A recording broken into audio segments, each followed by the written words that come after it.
ये गली गली में शोर है। पासवान समाज चिराग पासवान की ओर है। एनडीए में जाने से, चिराग पासवान के जाने से मिट्टी में मिल सकती है पशुपति कुमार पारस की राख। कि दोनों की पटरी हाजीपुर लोकसभा के लिए बनेगी।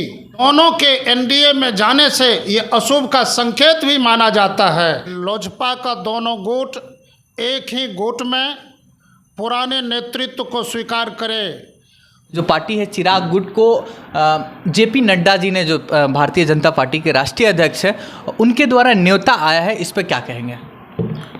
देखिए, एनडीए की तरफ से लोजपा सांसद चिराग पासवान को आमंत्रण आना एनडीए की मजबूती का संकेत है। और इधर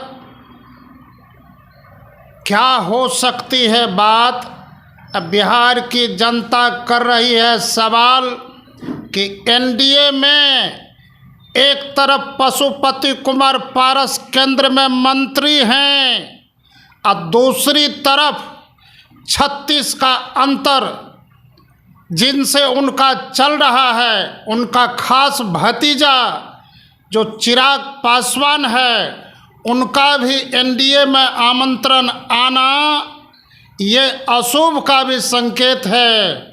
ऐसा माना जाता है कि बढ़ सकती है चिराग पासवान की साख, और एनडीए में जाने से, चिराग पासवान के जाने से मिट्टी में मिल सकती है पशुपति कुमार पारस की राख।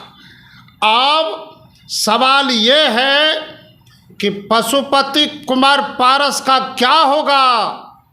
ये गली गली में शोर है। पासवान समाज चिराग पासवान की ओर है। इसको एनडीए वाले ने भांप लिया है और एनडीए को मजबूत करने की दिशा में और छोटे छोटे दल के प्रमुख लोगों को आमंत्रण देना, यहाँ तक कि बिहार के भी वरिष्ठ नेता उपेंद्र कुशवाहा को भी आमंत्रण देना, यह एनडीए के लिए खास करके बिहार में शुभ संकेत माना जाता है। ऐसा अंदाज लगाया जा सकता है कि 2024 के लोकसभा चुनाव की तैयारी में बीजेपी या एनडीए गठबंधन पूरी तरह से कमर कस रही है। अगर एनडीए में जाते हैं चिराग पासवान तो पारस गुट की क्या भूमिका होगी? क्या एनडीए से अलग होंगे? चाचा भतीजे की जो लोकसभा सीट है वो हाजीपुर है, चाचा भतीजा में आपस में फाइट होगा क्या, या लड़ाई होगा? देखिए, ये दोनों की लड़ाई कुछ दिनों के लिए रहेगी अंगड़ाई, लेकिन इस पर हमें नहीं लगता है कि दोनों की पटरी हाजीपुर लोकसभा के लिए बनेगी। दोनों की दावेदारी है। एक तरफ वर्तमान सांसद और केंद्र में मंत्री जो पशुपति कुमार पारस हैं वो हैं, और चिराग पासवान का भी हाजीपुर लोकसभा क्षेत्र से ऐलान कर देना चुनाव का, ये दोनों के एनडीए में जाने से ये अशुभ का संकेत भी माना जाता है। और इसका फैसला आने वाले समय में एनडीए को बहुत मुश्किल से करना पड़ेगा, चाहे आड़ में पशुपति कुमार पारस रहेगा या उस पार में चिराग पासवान रहेगा। हो भी सकता है नतीजा उदास में भर जाएगा और आने वाले समय में पशुपति कुमार पारस एनडीए से निकलने को मजबूर हो जाएंगे। सर, खबर ये भी आती है कि महागठबंधन में पशुपति पारस जा सकते हैं, या जो चिराग पासवान की पार्टी है लोजपा रामविलास पासवान में ये विलय करेंगे, इस पर क्या कहेंगे? दो ऑप्शन है, या विलय करना या महागठबंधन में जाना। ये देखिए, ये अभी तक ये कहना अवश्यम भावी है कि लोजपा का दोनों गुट एक ही गुट में पुराने नेतृत्व को स्वीकार करे। दोनों की गुटबाजी अलग अलग चल रही है, चरम सीमा पर है।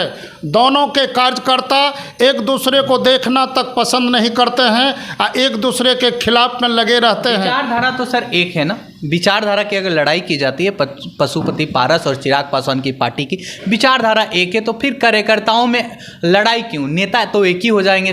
पारिवारिक लड़ाई है और पारिवारिक लड़ाई जिस दिन सिमट जाएगी सर उस दिन तो एक ही हो जाएंगे, तो फिर कार्यकर्ता लड़ते क्यों हैं? ये बिहार के सामाजिकता अनुशासन के तहत ये माना जाता है कि जो श्रेष्ठ गार्जियन होते हैं उसको नेता स्वीकार करना पड़ेगा। आज तक का इतिहास रहा है कि रामविलास पासवान ने बिहार को अनेकों प्रकार से एक नए प्रकार की राह दिए हैं और नए प्रकार से मजबूती करने में कोई कसर नहीं छोड़े हैं। लेकिन उनके रास्ते पर चलने वाले ये दोनों जो गुनहगार हैं बिहार के लिए कलंक और अभिशाप बनते जा रहे हैं।